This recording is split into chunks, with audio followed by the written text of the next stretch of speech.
Mga kapuso, adunay pinalahi nga choral concert ang kaparian o mga seminarista sa San Carlos Seminary College sa karaang mga awit nga sinugbuanon o Christmas songs.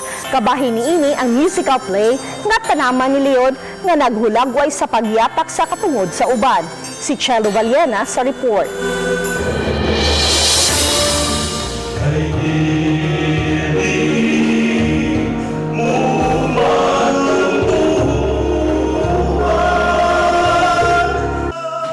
Kabahin ang choral concert and musical play sa Tanaman ni Leon sa pagsaulog sa San Carlos Seminary College sa ilang ika-50 katuig nga founding anniversary sunod tuig. Mga awit sa Pasko ilang gidalit.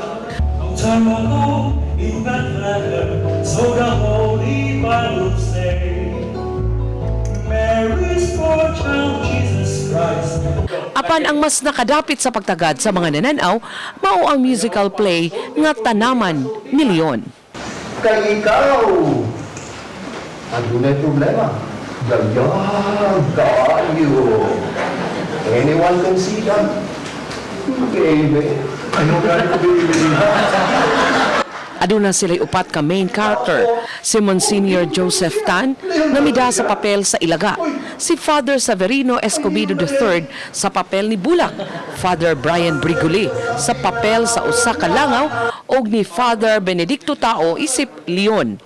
Naghiskot kini sa paghari-hari ni Leon sa lasang diin anaa ang Ilaga, langaw ug ang Bulak. Apan miabot ang panahon nga ang Leon nasud sa litag ug ang bugtong nakaluwas kaniya ang Ilaga. Mahimo ba? Walay mulunod? Mahimo ba? Walay magmulo? Aron sa managigala kita, I invite you to journey with us down memory lane and take you back to the year 1971, when the Seminary College opened its gates to house its first batch of young aspirants. Chelo Valiena, Balitang Bisdak.